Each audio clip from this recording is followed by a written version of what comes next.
listen to class. But if there's something I say that you're not sure about, then just give me a heads up and I'll try to go from there. Okay? All right. All righty. Before we begin, let's pray. Grateful to you, Heavenly Father, for your love and for walking with us every step of the way. A lot of times in our lives, Lord, we don't always know what to do, but we know that as long as you're with us, it's going to work out. We know that all things work together for those that love the Lord. And Lord, we just appreciate that promise so very, very much. Father, I thank you for every one of my students that's taken this Greek class. I pray, asking you to help them to understand these things. Help me as a teacher to explain them in such a way to where they can understand them. And Father, above all, help us to just being so much in love with you and your word that we want to know all we can about it in every way we can. Keep us in your loving care. Strengthen us and be with us. In Jesus' name I pray. Amen. All right. So we're still on page 41 of the workbook. We begin on number 12, if I'm right. Is that about where we stopped? I think that's where I had written down where we had stopped. Does anybody else disagree with that? Okay, all right, there you go.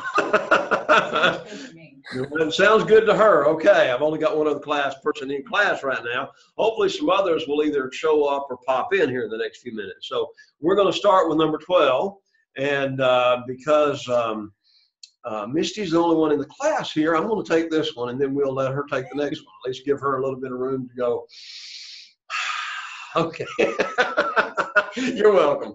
You're welcome. All right, the sentence says this: ho huios tu anthropou eke dikaios therein tein aletheon tois anthropos. All right, ho huios tu anthropou eke dikaios therein tein aletheon tois anthropos. And here is my translation: the Son of Man has righteous, or you might put just men, to bring the truth to the men. Okay? The Son of Man has righteous or just men to bring the truth to the men. All right, now let's kind of take this part bit by bit. Ho huios is the subject. We know that because it's in the nominative case.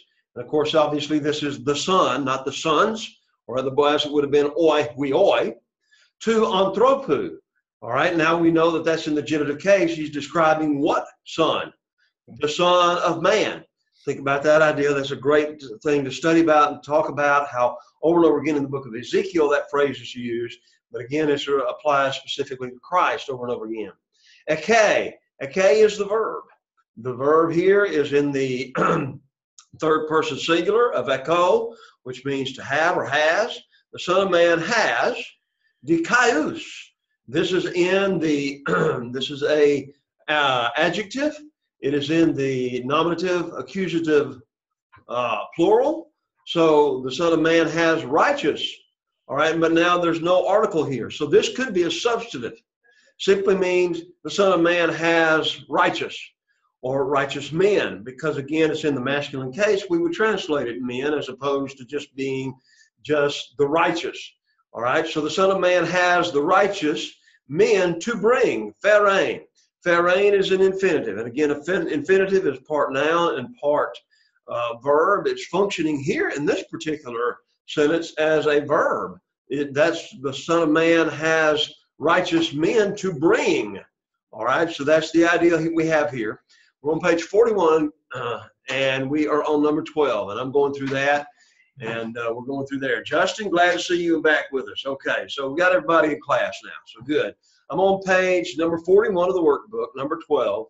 Ho huios tu anthropou eke dikaios therein tein aletheon tois anthropos. And again, the sentence is translated: the Son of Man has righteous or just men to bring tein aletheon. Tein aletheon, aletheon is a feminine noun. And it is in the singular sense. So it's tein aletheon, to bring the truth, not the truths, just one truth. All right, tois anthropos. Again, this is in the dative, masculine, dative, plural case. So now we have the case of indirect object. The Son of Man has righteous or just men to bring the truth to the men. Notice the word dikaios being an adjective here in the plural sense. So he simply says the Son of Man has righteous. All right, so we have to add in the word men because, again, in that particular circumstance. So what factors confirm that huios is the subject of a K? Well, number one, the verb. The verb tells me it's third person singular, so I know that the subject, the subject is going to be singular. Nominative masculine singular of huios, and again, the subject of the sentence. And again, we know all of that because of the ending, the accidents, as we're going to look at in the lesson a little bit later on. Is anthropou genitive or ablative? Well, again, what is genitive? It is the case of description, and ablative is the case of separation. So here it's describing the Son. It is the Son of Man, all right? Not separating the Son as an ablative. What part of speech is therein? It's an infinitive.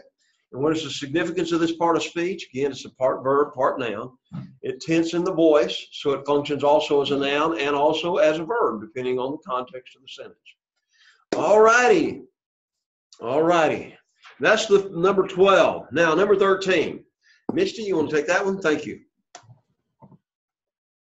Agathos ho adelphos kai didaske tus pistus te ecclesia. Very good. Very, very good.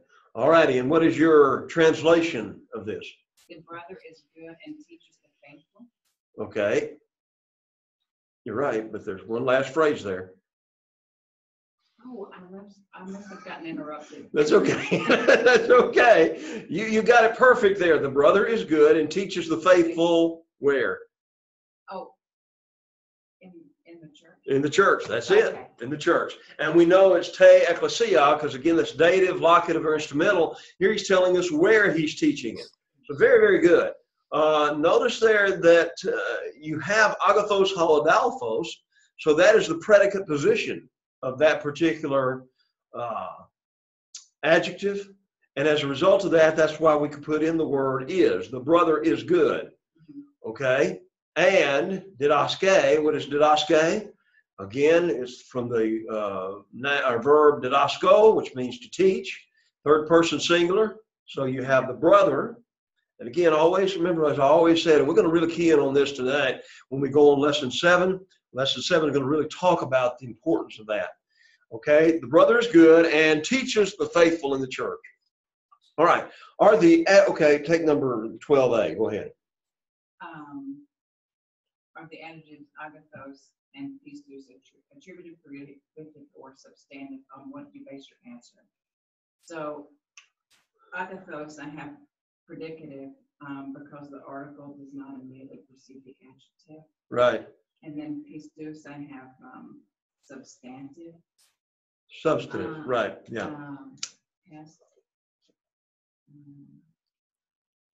It has two. I can't read my writing, sorry. I understand, sister. I understand perfectly. I can't remember why I said that, and I can't read it. Well, it has the article in front of it. So, and then there's no, and there is no other noun there. I mean, there's no, it's not identifying any other noun. So it has to be substantive. So it contains the article. It has tus in front. Right. Okay. The tus, the article. That's yeah, right. That's very good. The article. Okay. Very good. What is the subject of the didaske? Okay. Holadelphos. That's right. That's right. All right. And the question, why is the position of the article important in translating the adjective? The position could translate to good, whether it's good based on the position of the article. Right. It can be either attributive, predicative, or substantive, depending on where the article is, or if the article is totally absent. Right? Very, very good. Very good. All righty. Seth, you want to take number 14? You don't want to take number 14. All right. Veronica, you want to take number 14? Okay. This okay. Justin's having some problems, so I will take number 14. Okay, we'll work through this together. Hodikaios, mathates, graphe, alein, parabolain, hole te ecclesia. Hodikaios Mathetes, graphe, alein, parabolain, hole, te ecclesia. Here's how you would translate it. The righteous or the just disciple writes another parable to all the church. Okay, so let's take that apart bit by bit. Ho dikaios mathetes. All right. So there you have ho dikaios. Dikaios is the adjective. It is in the masculine singular plural, or excuse me, singular. It's in the masculine singular. So we know it's describing something. We now need to look for noun. The noun is mathetes. Now, the thing is mathetes sounds like a feminine noun, right? But it's not, because it's a masculine noun of the first declension. The Greek verb is graphe. So, okay, as I've always said, if you know the Greek verb, then that helps you to figure the subject out. So graphe is in the third person singular. He, she, or it writes, all right? So now I know the righteous or the just, you could put just disciple, writes, all right? Now the word alein, again, that's one of the Greek words. I want to say it's in the workbook. Let me make sure about this.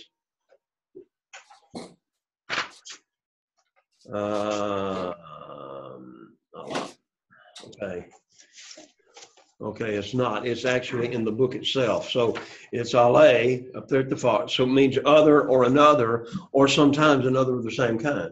So he's writing another what? Parabolain is what? Feminine, accusative, singular.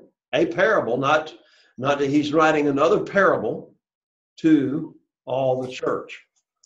Hole suggests, now listen to the word hole. What does that hole mean? Holos, hole, holon. Holein, whole, all of it, to another parable to all the church, or to the whole church. Okay? Explain the agreement of elements in the attributive phrase hodikaios mathetes. And again, I already explained that. Is ecclesia dative, locative, or instrumental? It is dative because it is the case of indirect object. Okay? And again, what is the significance of the case? It's the case of indirect object. The sentence could have ended, the righteous disciple writes another parable. But now we know where he's writing it or who he's writing it to. Okay, so that's the case of indirect object. All right? Veronica, you want to take number 15? I didn't do the rest of the chapter. You didn't do the rest of the chapter. Okay. All righty. It's been a bad week for a lot of folks, obviously. And that's okay. That's okay. For those of you that did not know, Chuck was explaining to me a few moments ago that his daughter, his sweetheart, threw his house up before she left to go to Bible camp and put his books up, but he can't find those. And I thought to myself, that is, wow, that is great. I'm certainly not going to be upset about that, you know. Okay. All right, so we'll do it together again. All right, number 15. Ho heteros, anthropos, eke ton monon, kalon, huion. All righty. All right. Ho heteros, anthropos. Well, first off, where's the verb? Eke. Right. Present active indicative, third person singular of the word eko, which means have or has. All right. So now I know that it is singular, and I know that I'm looking for a specific subject. All right. So now let's go back. Ho heteros anthropos. All right. So here you have ho heteros. Heteros is, again, where we get the word heterosexual. Okay. Heteros is a different kind. Okay. The other man has, what does he have? Well, you have ton, monon, kalon, huion. Now notice the word monon, kalon, those are two adjectives. So now he's describing what kind of son that he has. What are they? The one good son, or the only good son. Okay? And again, in some of those situations, you can translate it to one, or you can translate it the only. All right? And a lot of times as I was going through this, and I'm continuing to go through it, I've been catching some of my mistakes with your help, and I appreciate that. So the only good son, okay, that might be another way to translate it. What is the difference between allos and heteros? Allos means another of the same kind. Heteros means another of a different kind. All right. So it's interesting. Allos means another of the same kind and another of a different kind. Well, heteros anthropos could be just as well stated in Greek as the man, the other one. Okay. You could put that way in that respect, the man, the other one. So, what now? No, I said okay. Okay. You could say the man, the other one. So it depends on the context of the whole sentence. It could be emphasizing that specific man, the other man. Okay. So that's some way to translate it. But again, you'd have to look at the whole context of everything. The factors identifying huion as accusative singular masculine are the ending omicron nu, the lexical form, and the article. The article there in front of it is tone. Tone, monon, kalon, huion. All right. Now, number 16. Piste. Oh, you got this one, Misty? Okay, thank you. I Thanks. actually did the workbook this week, which is unlike me. That's So okay. I'll try some this That's time. all right. We're trying to work through this together. There you go. Tuesday, Didache, Kai, Ho, Nomos, Kaios. Very good. The teaching is faithful and the law is good. Okay. Is it good or righteous or just? The Kaios. Righteous. Righteous. Okay. Righteous. And another way you could translate it that is just. So I put it this way: faithful is the teaching and the law is righteous. Or you can say the teaching is faithful. That's it. Now again, notice that you have these piste and the kaios do not have an article in front of it, so that's the reason why we know it's being used in what sense.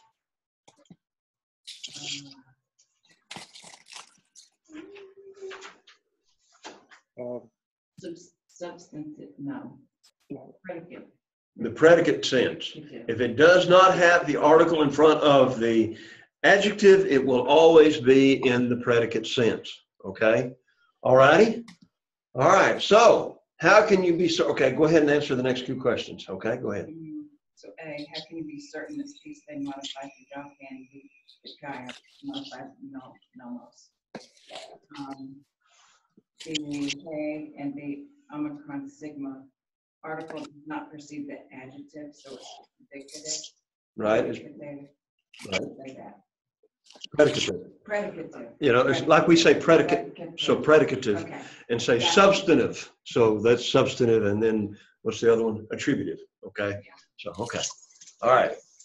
Also, the adjectives modify the nouns. So didache is modifying what noun? Nomos. No. Women. Didache is identifying or The is teaching. the teaching. All right. Faithful is the teaching. Piste he didache. And nomos ho dikaios. All right. Dikaios is masculine nominative singular.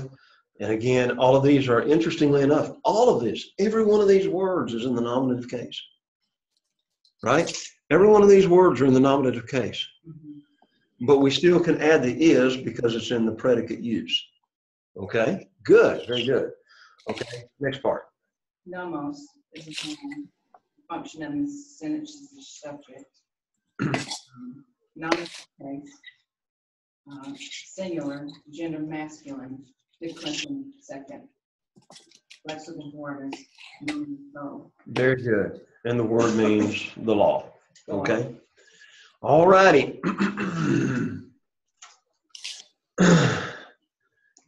All right. I'll take number 417. And I want you to notice as we go through here how this whole thing is going to play out. Kakastos salmon, okay. Didakein, okay. Apocalypsin, okay. Glosson, okay. Okay. Okay. So you have the word okay over and over again. We know that that's what? Present active indicative of the word echo. And again, it's going to be in the third person singular. All right. So That's telling us that the subject, I need to find a subject with the singular. All right. Now, let's look at this. All right. You could put ekatos salmon. So here's the way it would translate. Every him. Ekatos means all or every. Okay. Or each and every. Every him he has. How do I put in the word he has? Because that word, the he is in the verb. Didakein, a teaching he has. Apocalypsin, a revelation he has. Glosson, a tongue he has. So each man has a hymn, a teaching, a revelation, a tongue. And there he was talking about the different gifts that was giving and how each man had a different one of these particular gifts. Okay? And that's how this actually reads in the Greek. All right? So this is interesting as you're looking at that. Every hymn a man has, a teaching a man has. He has a revelation, he has a tongue. So every man has that. Now, is ekatos the attributive predicative or substantive use in the sentence? Again, it is in the substantive because it's giving us the subject of the sentence, right? Every hymn. All right. This is wait a minute, I said substantive, didn't I? That makes sense. I did too. I don't know why.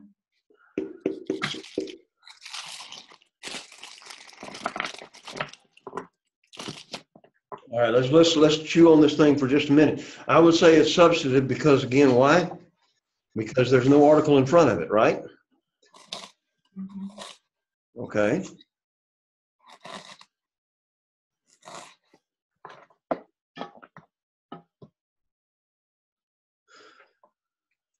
Okay. That's interesting. I did put substantive as a subject of the sentence. Every man has a him. But the subject of the sentence is in the verb. See what I'm saying? In every one of these situations, the subject of the sentence is a K. So the question is this ekostos salmon, apocalypsin didakein, and glosson, is this, now is it attributive? Well, it's not attributive because there's no what? It's not attributive because there's no article in front of it. No article. So therefore it has to be predicative. And that's in that respect. So you could put every man or every he has, every him. I'll have to do some more studying on that one, okay? I think it could be substantive, but I also think it could be predicative because there's no, again, if it was substantive, it would have the article in front of it. So I'm thinking this is going to be used in the predicative case here, so we have to translate it in that way. So it could be every man has a hymn. Every man has a teaching. Every man has a revelation. Every man has a tongue. Okay? Or each man has a hymn, a teaching, a revelation, or a tongue. All right? So if that's the case, it would be in the predicative sense. Study that, and I will do some more studying on that and see if I can come to a definite understanding on that. All righty? All right, notice the 4 occurrences of a K in this sentence and the 3 occurrences of hagios in the sentence 3 above. This is a classic example of paronomasia, where a word or word stem is repeated in close proximity. Now, I'm sure you're going to sleep or go up, remember that word all for the rest of your life, paronomasia. All right, notice that apocalypsin is accusative singular feminine third declension noun. So again, look for the declension there, apocalypsis. See lesson 18, 2 for the declension of that. It's accusative singular feminine third declension. Now, we've not studied third declension nouns yet, so I'm not going to hold you accountable to that, okay? That's lesson 18. We're still on lesson 6, okay? So we've got a long way to go. By the way, how many of you are going to take my class next quarter or next semester? Planning on it. Do what? Planning on it. Okay, all right, brother. I appreciate that. All righty. Thank you. All right, number 18. You want to take that one, Misty? Yeah. I can do Okay. that. Oi chakoi, ambrikoi, legacy,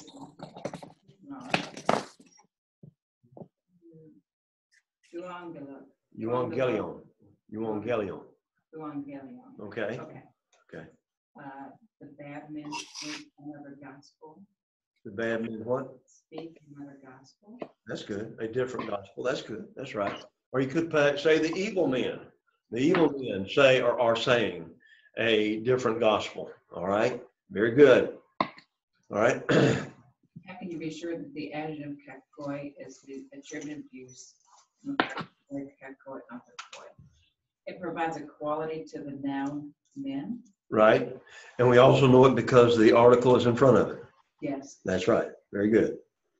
Why is the movable nu expected in the phrase legus and because the epsilon follows it? That's right. So it's going to put a movable nu in there to keep the flow of the sentence. Very good. What is the function of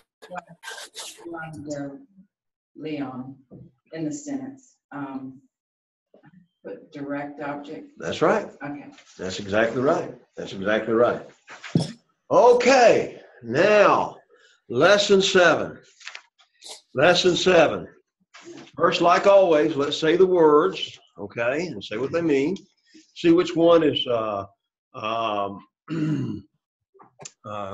me if they're feminine, if it's an adjective, if it's a noun, it's a verb. Tell me what you think about it, okay? So the first word is hamartolos. Ho. Say that. Hamartolos.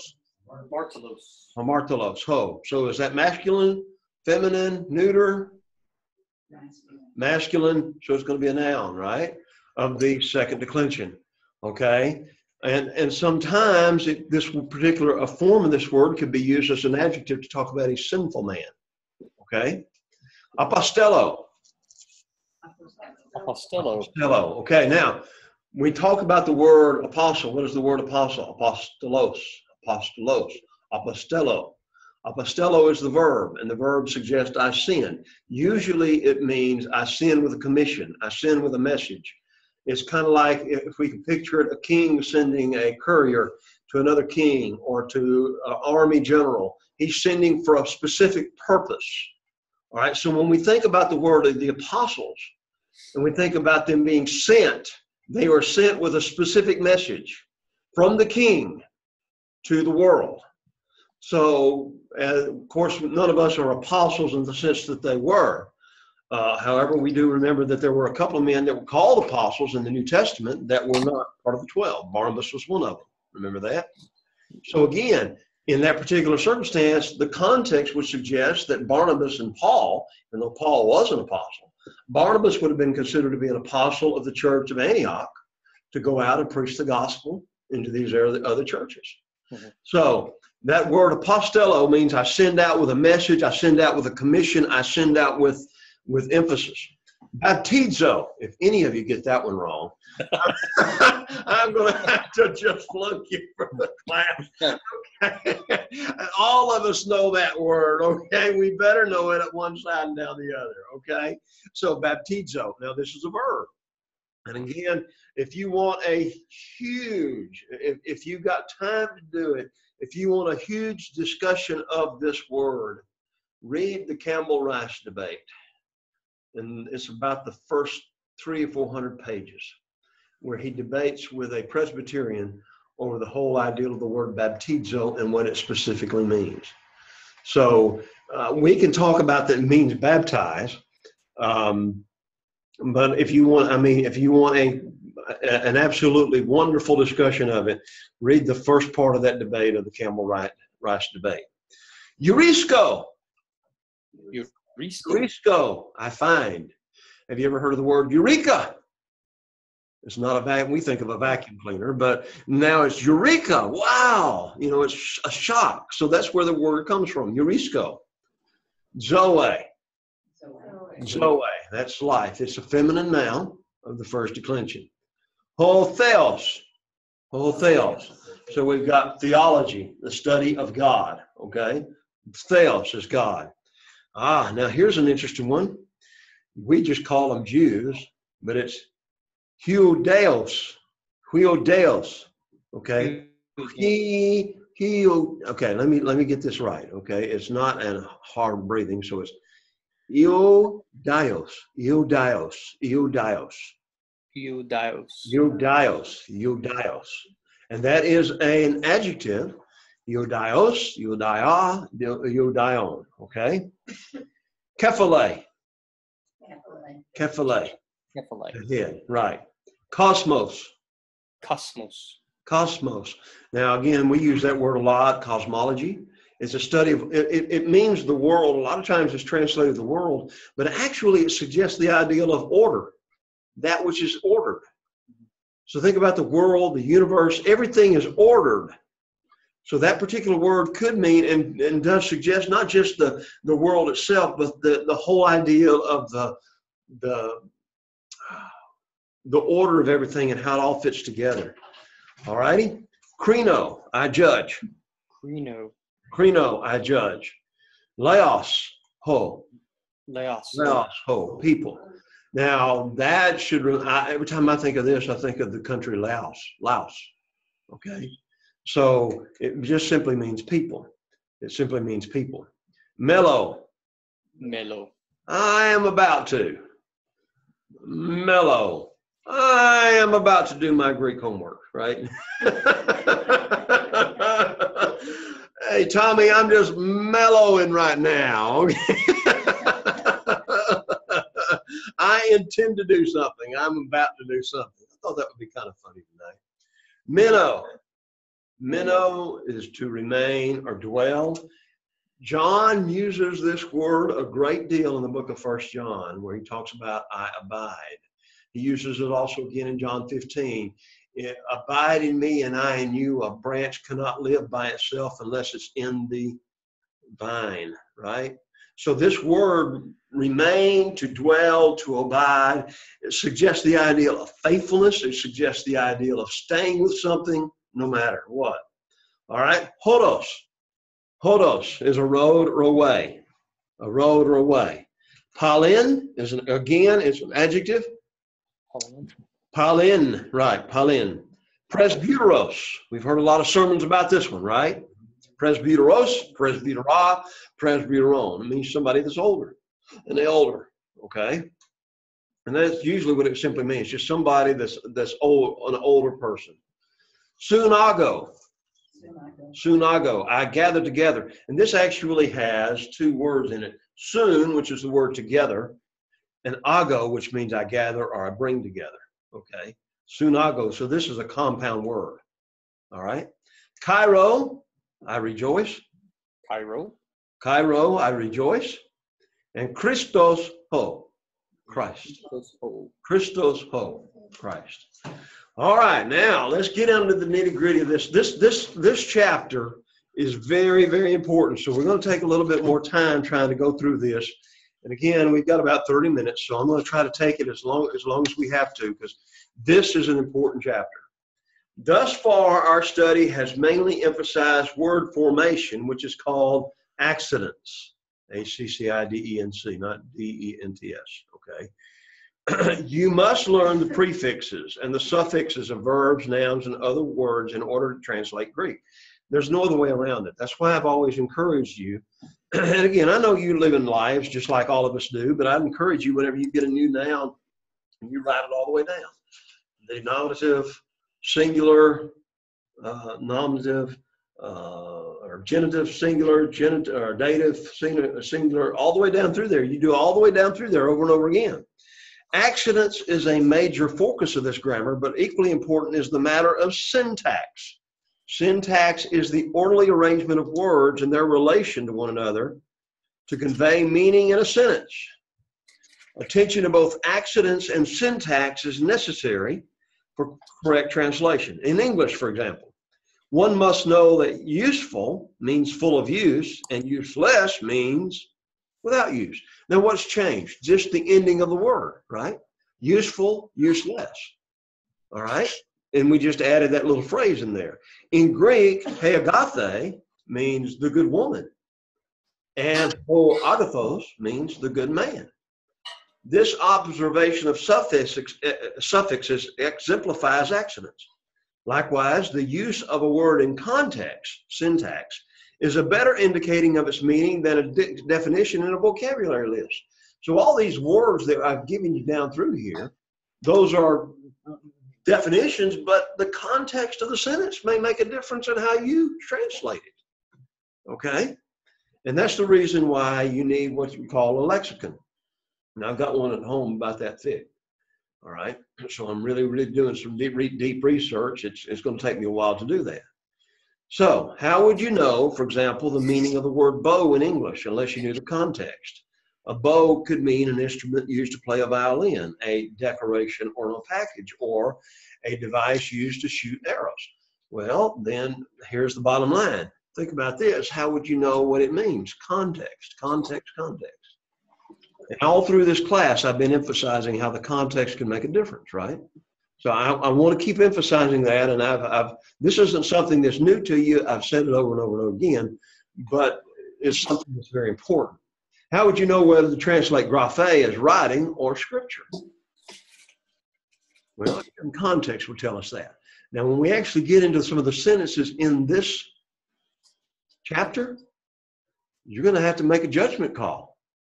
Do I make it writing or do I make it scripture? There is one particular sentence in here that's going to make you think, okay, what am I going to write here? Is this writing or scripture? Now, why do we want to do this? When we're translating, when you think about the whole idea of translating, think about all the different translations we have, the King James, the New King James, the New American Standard, the New American Version, the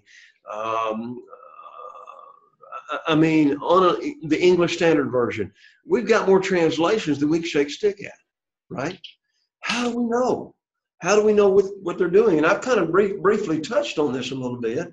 A lot of it is when you read the first few flyleafs of the Bible that you're buying, what is their way of interpreting, or what is their way of translating? Are they going for word, or are they going for an idea? I'm scared whenever they go for an idea, because they're thinking about what they think it means, not what it means. But sometimes if we go for word, then it's not going to make sense to us. Because again, the Greek was written, it's pretty well a dead language, except for modern Greek is a stem off from it, but it's totally different from what I understand. Okay? So it's not like you can go to Greece and start saying this stuff and they're going to understand you. All right? Just want you to understand that. I think God in his wisdom did that so that his word wouldn't change. See, whenever you got it in the Greek, that word's not going to change anymore if it's a dead language.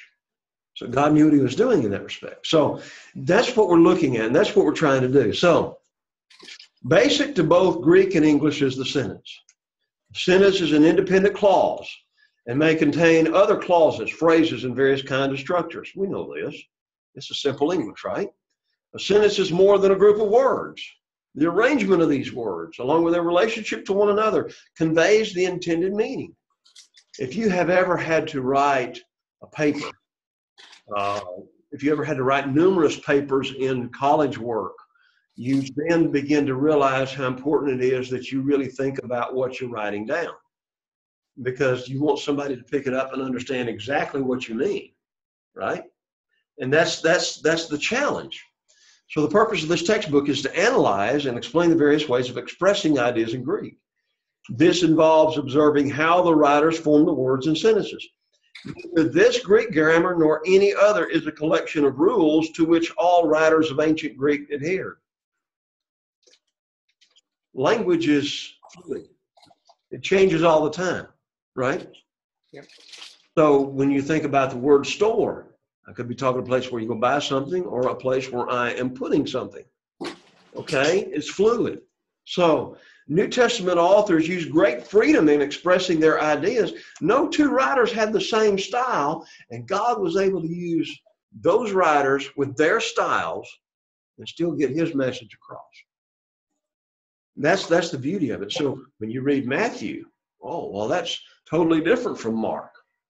Okay? Why? There's certain reasons for this. There's certain reasons for all this. This helps us in interpretation. So this book attempts to present the predominant ways that these authors form their thoughts in sentences, paragraphs, and in whole compositions.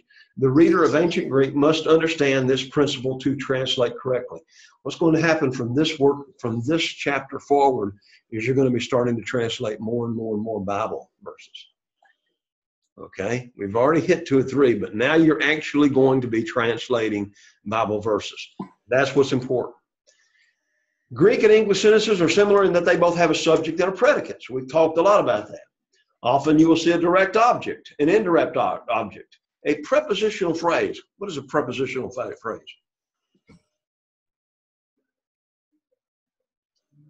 Like under the table. Right. It starts off with a preposition, right? Lesson 8 is going to deal with prepositions. All right. So what are prepositions? It always it's a word to tell the relation of one thing to something else. On top, underneath, beside, around, and all of those words that we use. And they're, like around, in, out. All of those words are prepositions. And again, we use them so often. So do the Greeks. The Greeks have so many different prepositions. And so we're going to have to learn all of those. You'll have a prepositional phrase. Many other constructions parallel to English. If you have a functional sentence, you must have a subject and a predicate. If in English you say the sun, you use a noun to communicate a certain concept to another person. But when a verb is added, the sun teaches, you form a sentence, right? Now, a pronoun may stand for a noun. He teaches, right? He teaches. How is a pronoun is what? It's a noun that takes the place of a noun. He, she, or it, or they, we, okay, you. In Greek, since the pronoun is in the verb form, one word may express the sentence, as in Mark 14:41, apake, which means it is enough. Apake, it is enough. Now this is a compound word. Apo, where we get the word from, and a K, would mean from has, okay? It is enough. If a noun appears not to be the subject, look at the personal ending of the verb form. As in English, these two parts of speech, the noun or its substitute, which is a pronoun, and the verb, which are used as subject and predicate, are the most important elements in a Greek sentence. Now, many Greek sentences are simple statements with a subject and a verb. For example, edakrusin, ho Jesus. Ho Jesus. Jesus is the word for Jesus. All right? Edakrusin, Jesus wept. Now, if we're translating this, you should translate it wept the Jesus, right? But that's not going to wept the Jesus, okay? Well, why did they put it that way? Why did they put that? Because Jesus wept, so that was the most important thing, but you don't translate the word there, Jesus, or thee, do you? You put Jesus wept. But to translate the article into English would not communicate properly. This sentence would be diagrammed thus. And you remember diagramming sentences years ago. So here we go. You have the complete subject, which is Jesus, but you have the article ho Jesus, edakrusin, wept. There's the complete predicate. Another type of Greek sentence contains a predicate nominative. So sometimes you're going to have, as a predicate, you're going to have not an accusative, but a predicate nominative. A linking verb connects the subject to a substantive in the predicate. So you have this word hotheos agape estin. Hotheos agape estin, the God love is. Now notice the word agape, we know that one. Hotheos, we just learned that. God is love. So I'm not going to put the God is love. I'm going to put God is love. The word estin is what? It is the word for ami. It is, are, and all those things. Okay? In this statement, agape describes what God is and is in the nominative case to agree with hotheos. Notice that the word order, and notice this a little bit, hotheos agape. Agape here is what? Huh? Is it an adjective describing God? I think so, right? Okay. But it's also in the nominative case. That's what makes it interesting. Agape is in the nominative case. Why? Because God is in the nominative case. So he's describing this quality about God. God is love. All right? The word order is different in Greek. In a sentence with a predicate nominative, you will know which substantive is the subject by the present of the article. The noun with the article is the subject, even if it does not come first. I've got that underlined in my book. I circle that. I would put 3 or 4 different highlight markers in there. Hint, hint, hint. Okay, all righty. The predicate nominative, you will know which substantive is the subject by the presence of the article. So the noun with the article is the subject, even if it does not come first. You remember the very first class? I gave out everybody the first chapter of John 1:1, right? In arche, hein hologos. Remember that? Now, here you have theos, hein hologos. All right, now look at this. The Word was God. Now notice again, theos and hologos both are all in the nominative case. See that? And then you have this word hein, which means was. So God was the Word. Or you could say the Word was God. That's the way it's translated in our English, right? The Word, in the beginning was the Word was with God, and the Word was God. Or again, in the Greek, you could say God was the Word. Now, why would John emphasize that? He's emphasizing that the Word, who is Jesus, is also God, God in the flesh.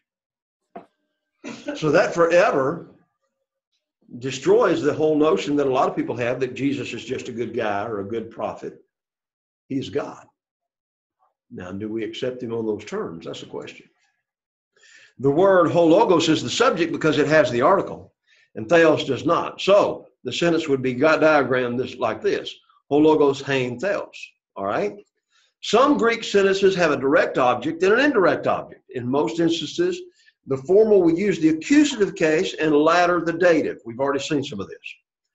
All right. So the following Greek sentence has a direct object and an indirect object. Ho huios didaske, the son teaches. Ton agathon monon, the good law. Nomon, not monon, nomon. Tois aklois, to the crowds. So the subject is ho huios. The verb is what? Didaske. Okay. All right. And the predicate is nomon, but now ton agathon nomon is what? The good law. Tois aklois, he's teaching to the crowds. All right. So we know what he's teaching to.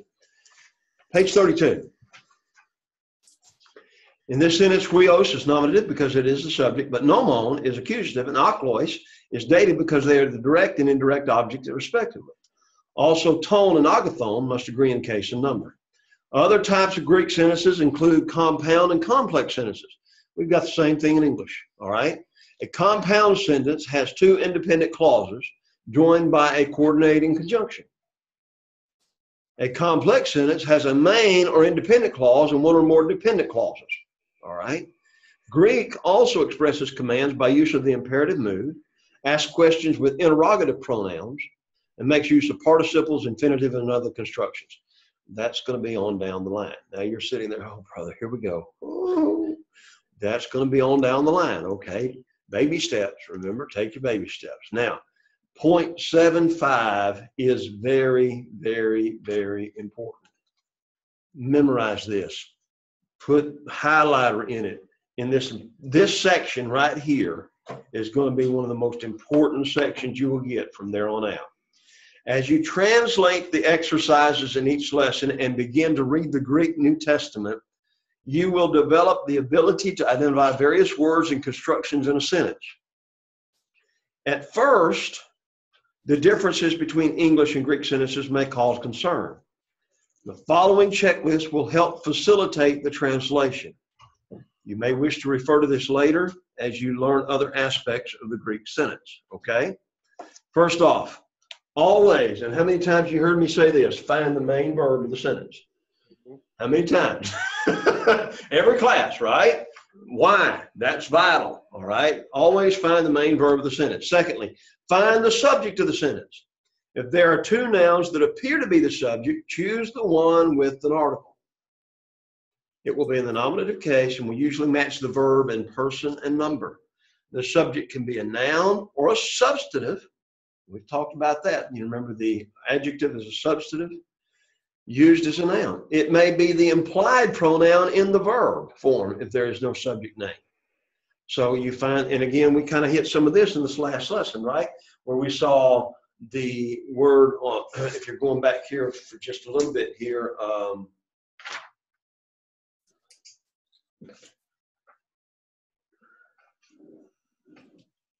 well, when you know it, I can't find it, whatever I'm looking for. Isn't that interesting?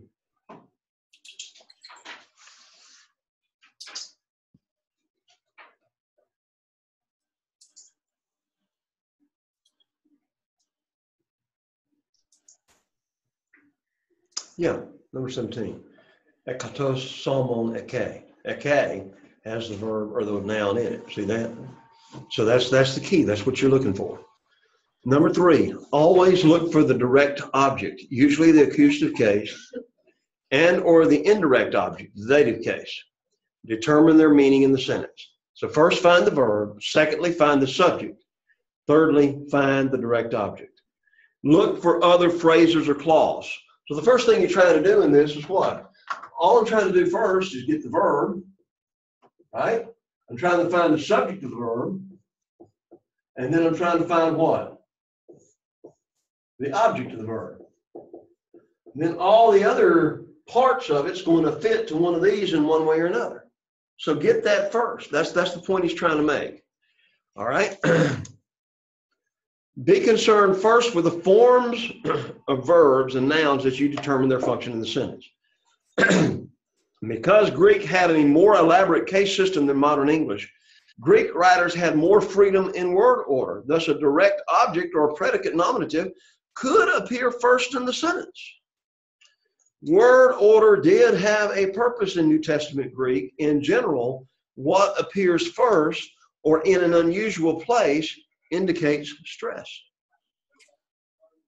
So while when I'm talking about it, I'm saying it in a certain way, you can see the stress, but you can also see it in their actual writing. So translate all verbs, substantive, phrases, clauses within the context of the sentence, and if possible, in the larger context of the entire writing. If you hang in there with me through the next semester, we will be literally translating a great deal of 1 John. 3 or 4 or 5 verses at the same time. So please hang in there with me, okay? You're going to find this is going to get to what we're trying to do. Be prepared to translate a word in more than one way. The context is more important than the primary meaning of the word. The use of the word by a writer is crucial. For example, angelos may mean messenger, or it may mean angel.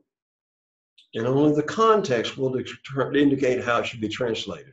If it will help you, diagram the Greek sentence to determine the relationship between the elements. So, as a translator, you will attempt to communicate in English the original Greek meaning. All 4 parties involved in this process are the original Greek writer, the English translator, the original readers, and the modern readers. So here you have G goes to O and E goes to M. So in the diagram, Greek is equal to the Greek document of the original writer. We don't have any of those. All we have are copies. We do not have any of the original writings. In other words, we cannot point to one Greek manuscript and say, Paul wrote this. All we have are copies, in some cases, copies of copies of copies. So what happens whenever you're writing a book? If you're actually writing it word for word, you're going to make mistakes. Mistakes creep in.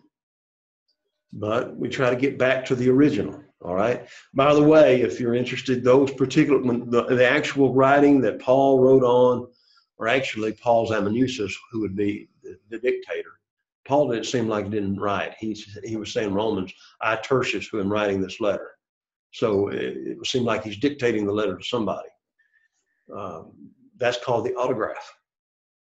And we talk about the autograph being the signature. Well, from the Greek, it's the one person writing. Autos, you write, you're writing. That's what it suggests. All right. So the Greek document of the original writer, the original readers, how would they have understood it? The English translation you're producing, and the modern readers or listeners. you'll have three stages in moving from the Greek original to the modern readers. First, you will analyze the message given in the Greek original by using the basic translating strategies that we've just gone over in 7.5. Second, you will transfer in your mind the message from Greek to English. And third, you will restructure the material so that the message can be understood by the modern readers or listeners. In translating, care must be taken to avoid the following two extremes: becoming overly literal, resulting in an artificial word-for-word translation, or taking such liberty with a translation in order to make it understandable that it loses its original meaning. So you see, there's the dangers. There's the dangers of translations. And again, we don't have the time. We are going to plan for another class eventually. We have not had it in the curriculum yet, but we are going to put it in there, of how we got the Bible and how it come down through the various versions and all. And again, when you look at a lot of your Bibles, so a lot of us use New King James Version or the King James Version. Some of us now are going a lot more to the English Standard Version. I like reading out the English Standard Version. It's very readable and it's very easy to understand. But there are some brethren in the church that says if you read such a book, you're going to go to hell.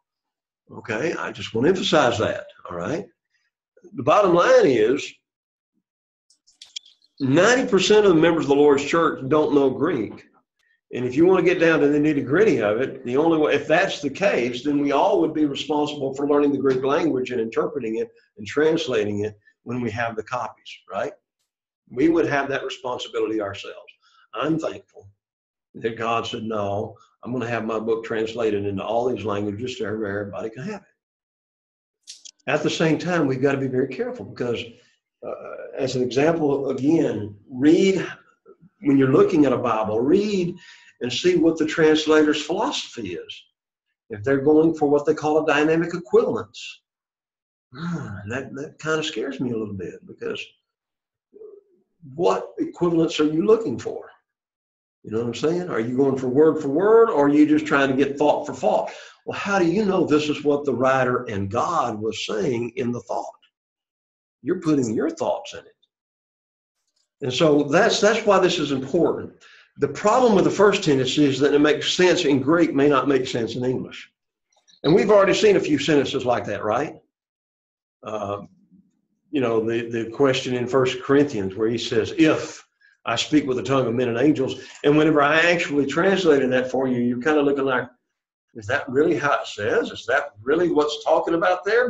And again, we understand it because we go through Greek a little bit. So you see, sometimes that might be hard to understand. For example, it makes no sense in English to say that Jesus wept. It's Jesus wept. There's only one Jesus, as we know, right? The problem with the second tendency is even though the translation may be proper English, it can become the translator's interpretation rather than conveying the message of the original writer. One of the great things I like about teaching Greek, and I'm trying to bring out to you, is I hope now you're going to begin to see that translating from one language to another doesn't always work perfectly. You're going to have what we call idioms, sayings, that make sense to them but make no sense to us. Just like we have idioms that make sense to certain people and make no sense to other people. So just understand that. So attempt to translate the Greek words accurately while maintaining a smooth and readable English. The goal is to reconstruct as closely as possible the message which the ancient Greek writer intended for the original readers. So as I said earlier, from now on, we're going to be starting to see a few more Bible verses. In this next lesson, you're actually going to be translating 4 Bible verses. All right? Now, I love this part in the book that I had whenever I was studying Greek. This particular guy had the philosophy, no, you learn the Greek. That way, whenever you go into the Bible, you'll know the Greek and you'll be able to interpret it. And he never gave a Bible verse. The reason I like this is because it gets you in the 7th lesson, it's getting you more and more and more into the Bible. And that's what you're here for. That's what you want to do. So So that's what we're shooting for. So keep that in mind. We'll go through that next week and try to work through lesson 7 as much as you can. We are coming to the end very quickly of the quarter. I think we've got this tonight and 2 more classes after this. There will be a final, okay, which will include all the Greek words, and I will give you at least 1 or 2 sentences to translate from Greek to English and let you try your hand at from English back to Greek. Because when you do that, then you really get it, okay? Don't give up, all righty? I've said that every class, haven't I? I think sometimes it just becomes so overwhelming that we want to give up, but don't give up. Don't give up. You will get it, all righty? Just think. 10 weeks ago, literally 10 weeks ago, you couldn't even say the words. Now where are you? See, you're getting it. Thank you. All righty? Appreciate it.